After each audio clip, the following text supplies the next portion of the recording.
Welcome to the Paper Crafters Library. In this video, I'm going to share with you a fun technique for creating your own patterned ribbons, starting with just some plain natural fibered ribbon using background stamps and WOW Embossing Powder's opaque, bright white regular embossing powder. So now here I just wanted to show you an example of a project in which you can incorporate your homemade patterned ribbon.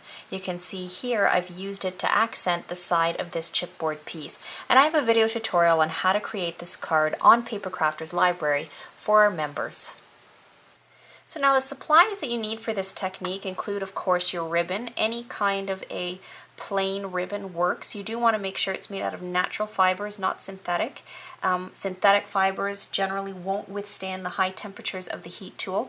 Now if you're not sure what your ribbon is made of, then I suggest cutting off a piece and testing it on a protected surface. See how it handles the heat of the heat tool. The next thing you're going to need is your pattern stamp. Here I'm using this polka dot background pattern. I of course do all my embossing over coffee filters. Then there's the ink that I'm going to be using is my Versamark watermark stamp pad. It's clear, colorless, nice and sticky, slow drying ink that really grips my embossing powder. And then of course my brushes, and I use these to get rid of stray flecks of embossing powder. I also have my little craft knife, which I sometimes use as well. Now finally, the embossing powder that's actually my favorite embossing powder for creating patterned ribbons is my WOW Opaque Bright White. It shows up nice and bright against the ribbon, and it's sort of a good all-purpose color to have on hand if you really fall in love with this technique of creating your own patterned ribbons. So let's get started with the technique itself. So here I'm working with my ribbon on the roll, and I'm using this nice red grosgrain ribbon. I'm going to start by applying an anti-static bag over it. Anti-static bag, not necessary. If you have a bounce sheet, you can use that. I just find whenever I'm working with surfaces other than paper or cardstock, I just seem to get the best results by applying an anti-static bag on it first. Now that I've done that, I'm going to take my stamp, and I have this polka dot pattern mounted onto my clear acrylic block. I'm going to press my Versamark ink pad all over it. I want to make sure that it's completely covered in my Versamark ink. And then looking through the acrylic block and the stamp, I'm going to position this on my ribbon and then go ahead and stamp it. And as you can see, I've stamped it a little bit away from the edge of the ribbon. I'm then going to take my ribbon and place it over my coffee filter.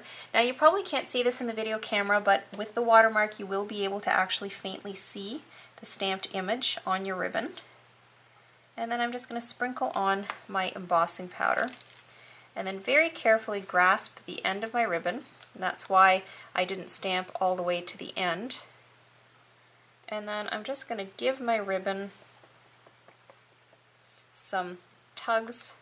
Whoa, didn't mean to do that. Give my ribbon some tugs to get rid of the excess embossing powder. And then I'm just going to take a clean coffee filter here, kind of flip my ribbon upside down, and try to give it a few flicks too, just to get rid of any excess ribbon. If you have somebody that can hold the other end of the ribbon to keep it taut, this works a lot better to get all that excess powder off, but here you can see it's done actually quite a nice job of that. So my next step now is just to take my brush and to try to get in there and get rid of any stray little flecks of ribbon. You can also very gently blow against it. So I'm just going to get rid of as many flecks as I can, and then we'll go ahead and heat this. So here I've placed the tip of my scissors just over the end of my ribbon to kind of try to keep it from blowing away, and I'm holding on to the other end, trying to keep my fingers away from the heat, and I'm going to be melting my embossing powder using my Ranger Heated Craft tool. I'm just holding it a couple of inches above the ribbon, and initially when you look at your embossing powder it's going to look kind of coarse and granular. As the embossing powder starts to melt, you're going to notice that it becomes a lot brighter. So instead of looking granular, you're going to see this smooth raised finish that's much more intense in color than the powder itself. Now, one of the things that I do want to note, because you may be looking at this ribbon and you may think, well, I didn't get a perfect pattern or a perfect impression. That's because I'm working on a textured ribbon. Grosgrain ribbon has fine little stripes in it, and with these stripes, it's hard to get a perfectly clear stamped impression. How clear your final pattern, image, or impression is going to depend on how well you're able to stamp your image. If you can't stamp it perfectly, then your final outcome, like you see here, is only going to be as good as the clarity of the image you were able to stamp.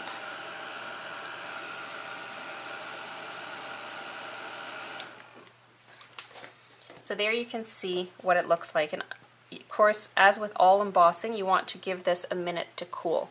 And I just do want to show you kind of close up the texture on that ribbon, and that's kind of what keeps us from getting an absolutely perfect impression. But there you can see how really cool that looks and what a nice addition to any project is. And of course, really you're only limited by the stamps that you have in your own imagination. Here you can see an example of a ribbon that I stamped with this striped pattern, and that now gives me a really cool striped grosgrain ribbon.